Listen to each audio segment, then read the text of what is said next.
In the laws of nature, there is nothing impossible except that the state of your mind makes it so. Cleaning up this planet is going to be a big job. If we're going to get the climate back to what we want, a lot of work got to be done. But one thing is certain, you need energy. That's important. Basically, the design is a conventional generator. Searle tapped into zero-point energy. The only person that I know of who has ever succeeded in making a Searle Effect generator is John Searle. The electron flow is accelerated to an extremely high rate, and it creates a vacuum around the device. And in that vacuum, you develop numbing cold. And numbing cold, as we know today, is a function of superconductivity. It also is a function of gravitational force. For over 60 years, John Searle has tried to give to the world a new kind of energy system, one that would free mankind from the burdens of oil and fossil fuels. From his dreams as a child in pre-World War II England came an understanding of mathematics and magnetic forces that would change his life. From a childhood game of hopscotch came a new understanding of magic squares, a mathematical principle that is 5,000 years old. He could think laterally and not be bound by conventional rules taught through conventional methods that may have an adverse effect on the human mind. John Searle is known all over the world as the inventor of the Searle Effect generator, a magnetic device consisting of one or more rings, also called plates, and a number of cylindrical rollers that, when in motion, generate electricity. The generator is a magnetic device that is totally magnetic. It is its own prime mover. It will self-start and continue to run, and as far as we know, we can say never stop. The Searle effect is an effect based on magnetic fields that generate the continual motion of magnetized rollers around magnetized rings, producing electric energy. The generator runs in harmony with nature. The law of the squares is harmony with nature. But the Searle effect is a great deal more than a simple generator. In our polluted and energy-starved world, it is the hope of all mankind that we find the solutions that lead us to both prosperity and harmony with nature. Is it possible to maintain mankind's industrial output and at the same time reduce the pollutants that are slowly killing planet Earth? Is there a way to increase the productivity of the human species as we rid ourselves of the poisons and recover the waters of this world? If we're going to get the climate back to what we want, a lot of work got to be done. One thing is certain, you need energy. That's important, and it must be cheap as possible. Preferable, no pollution. No noise, no heat, no vibration, no pollution. The Searle Effect generator. The perfect machine? As you build this, when you find out that it runs without friction, it runs without a governor, it will accept any load and meet it. It will dive down in temperature at one point if you build it correctly and actually levitate and actually lift off the Earth, developing its own gravitational field. When you see all these things and you realize that this is a perfect machine. It is an entity. It's the closest thing to a living thing that man can make.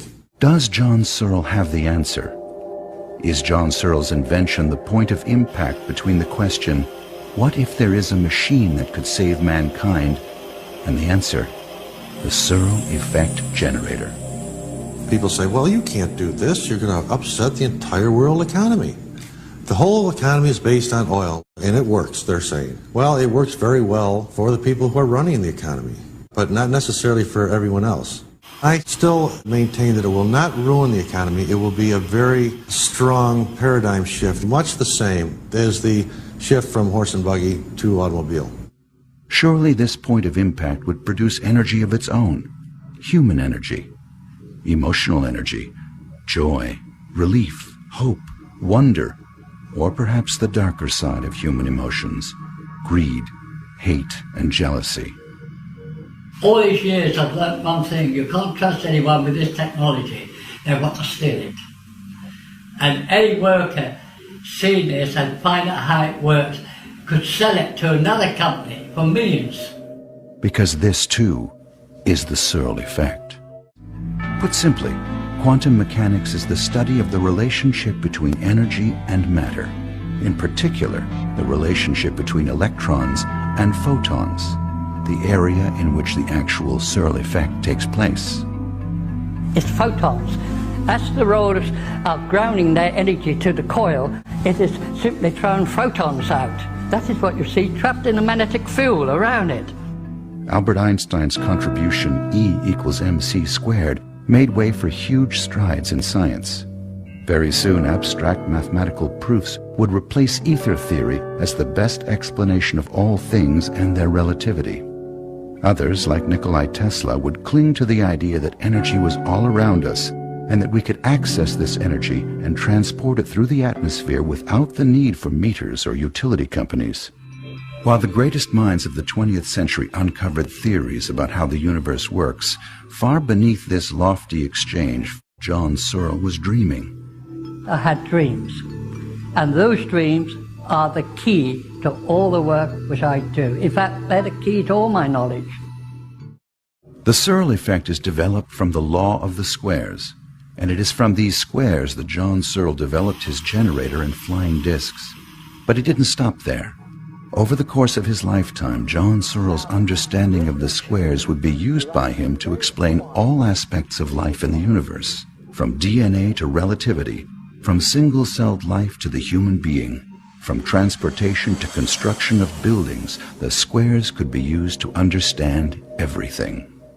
When I took up my training as an apprentice electrical engineer, about the third day I was presented a docket to take to the stores, and I saw this tube with a small tube buff. I asked the foreman what that meant. He said, that's 2 squares. So I said, well, what is 2 squares? So he draws 2 by 2, show me 4 squares. 4. You can take a square, if you run the numbers in normal, 1, 2, 3, 4, 5, 6, that is uniform in.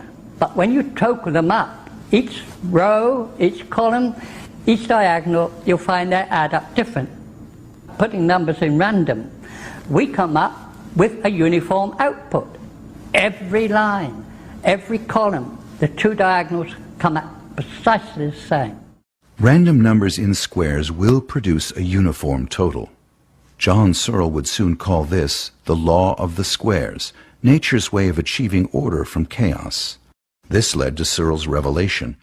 From those numbers, John Searle had the exact amount of each ingredient in the rollers and rings of his generator. Now, every 1 square represents a quantity of a material, and that's very important. This is precisely how I developed the SEG. So I copy nature in every way.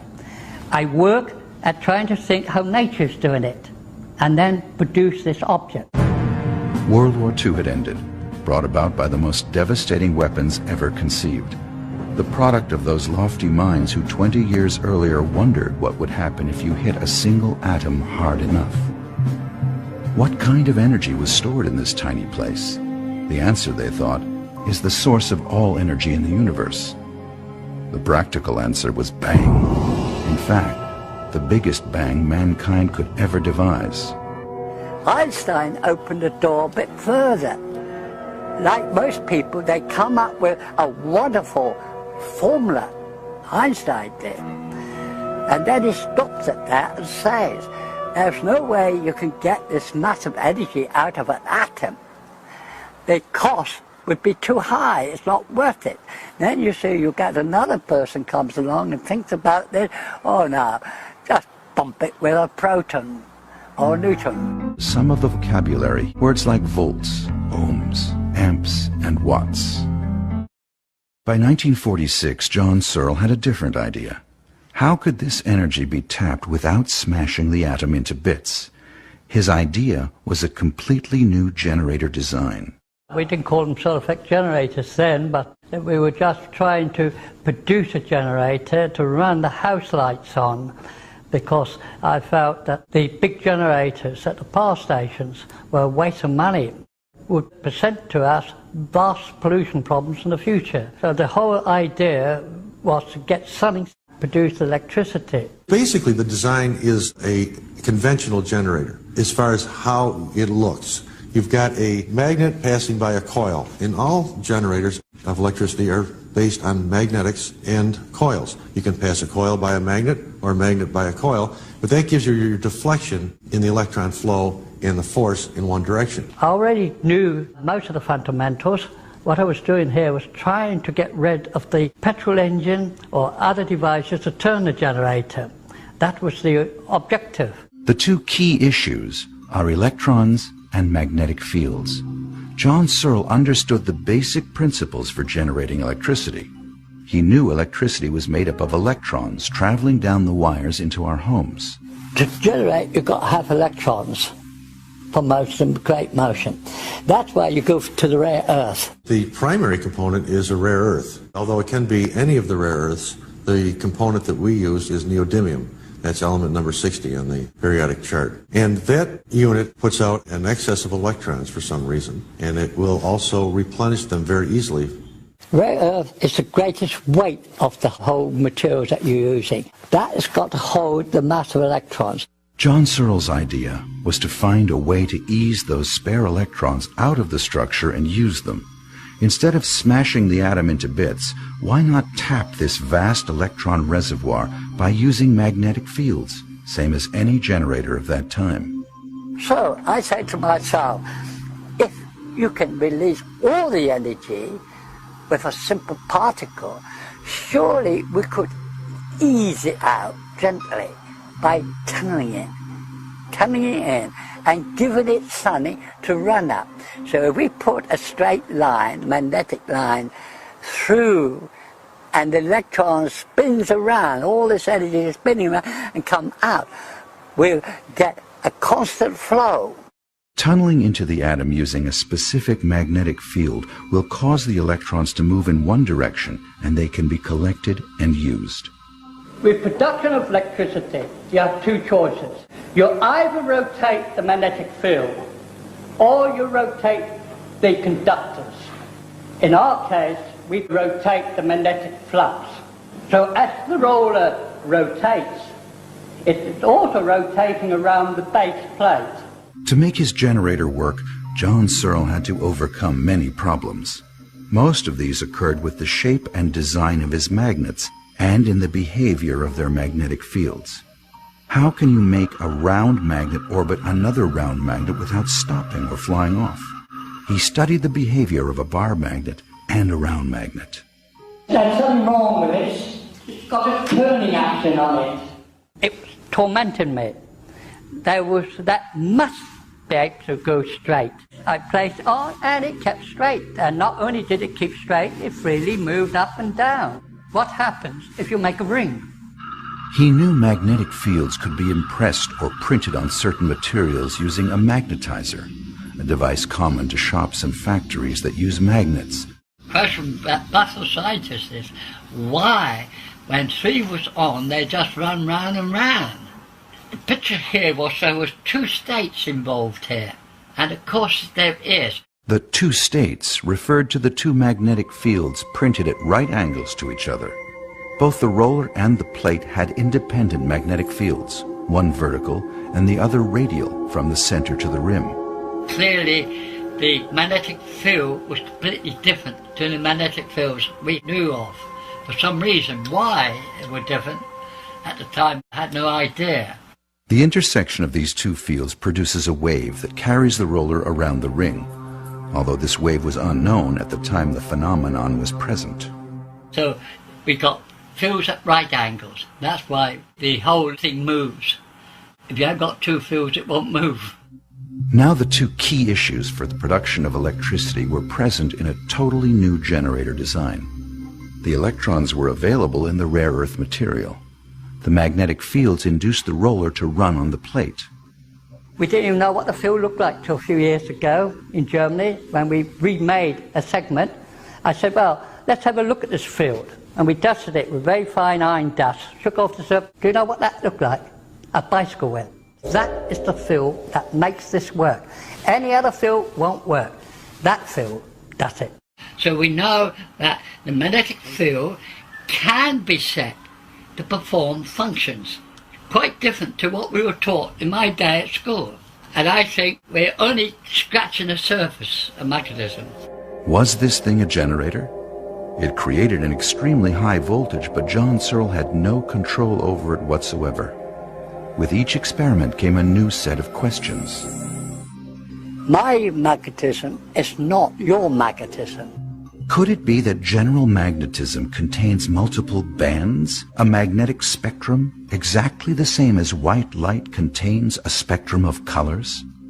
Magnetism is identical to light. In a way, that's how I look at it. They're identical, they're pairs. John Searle used a combination of AC and DC current when magnetizing the components of his generator. If we isolate the particular band we want and then print that, we have something different, we have a wave. This is the Searle Effect, the intersection of two magnetic fields creating a magnetic wave that can be measured and amplified. John Searle designed a generator using magnetic fields to induce a flow of electrons from a rare earth element through a system of rotating magnetized components so that those electrons would be collected, compressed, used, and recycled. Magnetic forces and electrons in motion, the two key issues necessary for the production of electricity. Is a condition where you can get a wave in a magnetic sense, like a wave, a sine wave, and they act as a river. Now they're stationary until reaction effects takes place, and to do that you have to sit a cylinder on it, magnetize, and then that wave goes into motion. Now the roller placed on that field, it floats. We know it cannot touch that, it's too dense with energy, so it'll float. So we got something floating there, then if this wave is moved due to reaction between this plate, this roller and this plate, then that wave is going to carry that regardless. So the roller maintains still its constant height. Though it's now running many times faster, it does not fly off. The magnetic field is holding the roller tightly to the plate.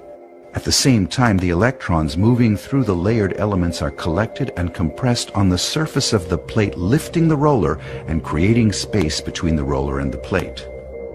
So the roller flies round and doesn't roll round. As it moves, the fields be rewritten all the time.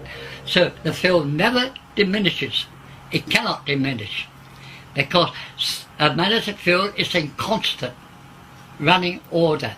The energy, or electrons, moving through the system recycle. The rare earth element attracts new electrons that also move through the system and recycle. Because of their negative charge, the electrons compress, causing the drop in temperature and creating the energy field that radiates from the generator.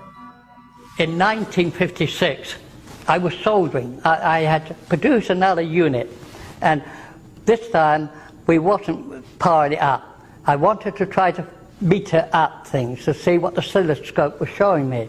And it was accidental that when I took the hot iron to solder the wire on, I couldn't solder it. Something from the machine was cooling things faster than you could heat them. That was accounting for some of the behavior of those early models. Counted for why, when I got a hold of it, I was stuck to it. John Searle created a generator design that became a superconductor, producing extreme cold and incredibly high voltage that caused it to lift off the ground. But could he control this flying disc generator? One thing I didn't know was that gravity can be inversed. No scientists ever had come up with that idea. That clearly the magnetic field was completely different to the magnetic fields we knew of. The heavy rollers spinning as they rotate around the plates acted like a flywheel and caused a gyroscopic effect. The extremely high voltage created a dense field surrounding the generator, a device built with individually magnetized components. Incorporating these principles displayed by the device, he christened it Gyro Flywheel High Energy Density Mechanical Magnetic Device, but it would soon be known as the Levity Disc. You've got to put a load, resistance load, on the generator to speed it up. And once it starts, you get to about, on average, about 1 million volts. It begins to really build up a charge. Then this superconductivity switches in and the Earth pushes it up. But it's also affecting the atmosphere above it. It is making it pull to the rim and rotate with the field. So you've got like a hurricane effort. It's sucking it up. There's a magnetic field, there's a gap, a vacuum between that and the rim, and it's the photons which is discharged, trapped by the magnetic field, which gives it the glow. Basically, the Searle Effect was meant to turn the ether, which is all around us, which contains energy, and tap into this energy, which has euphemistically now been known as zero-point energy. And various other people who followed Searle's footsteps have also potted around, and they've tapped into it by mistake. I can understand why people would have difficulty in understanding it, because it does take a great deal of effort to make sense of it technically. Fernando Morris, an electrical engineer and computer specialist, is responsible for the most credible attempt to rebuild the Searle Effect generator. We have something here that needs to be investigated, and really that's my role. I am a technical investigator of the SEG. In his home laboratory workshop near San Diego, California, Morris is following the footsteps of John Searle. Personally guided by Searle himself, he is rebuilding the generator precisely as Searle did long ago. Morris developed the unit that reveals a magnetic sine wave in the Searle generator. That's how it started off, is to try to build a magnetizer for it. And if I could develop this sine wave, which I'd never heard of before, I think we're onto something, and we could build upon that. Now that is proven, repeatable, and I've got the unit to do that. It's a process of magnetizing the rollers and the plate. And when you develop sine waves on it, in effect, you're developing a motor. And that's essential if it's going to be a viable device. That's exactly what I've been saying since 1946. There is a waveform in the magnetic domain on that metal. And the scientists say impossible. After years of studying Searle's books, trying to decipher their meaning, and endless question and answer sessions with the man himself, what does he know that assures him Searle is right?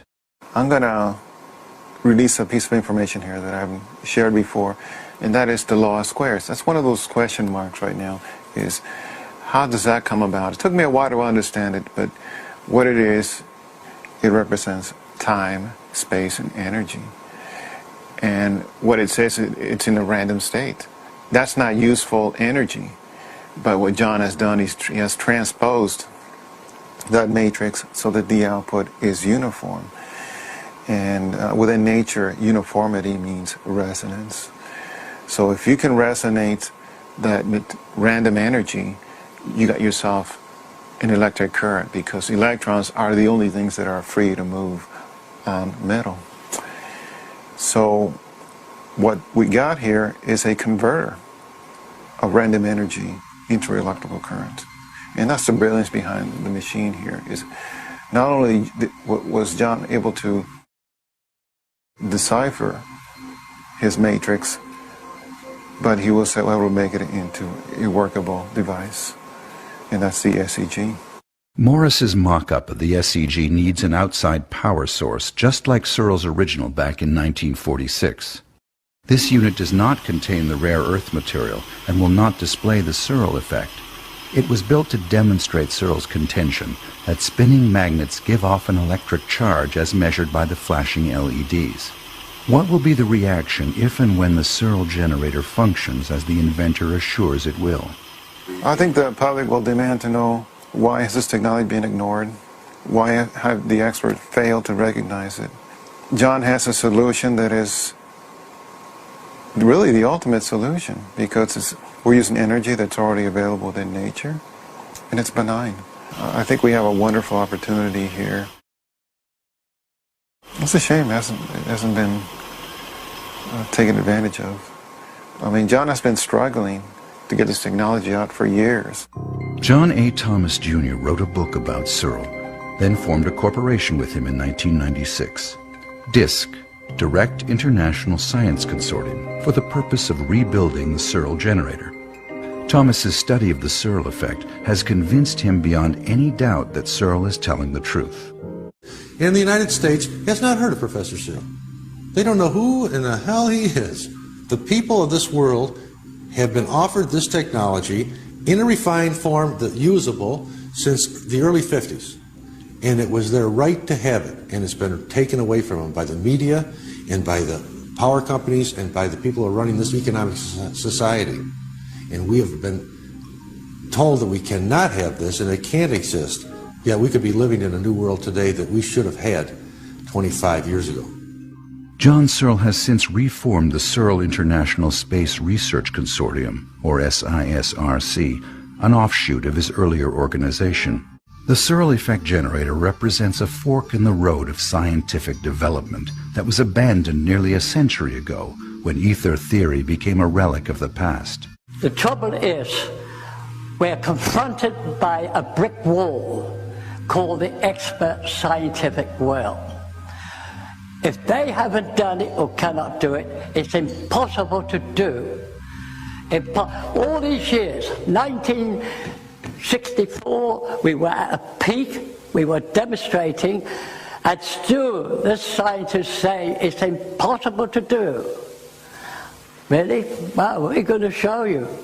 They're wrong. And they have held up this technology since 1946 to today. Perhaps it's easier to believe that Searle's technology does not exist. The Searle Effect generator at first look seems to violate known physical laws. Energy must come from somewhere. John says he found it in the rare earth material. Could it be that simple? Searle speaks his own language, a combination of known physics and terms he created to describe his invention. Numbers in squares told Searle that nature has a way of creating order out of chaos. Does the Searle Effect generator convert random energy into usable electricity?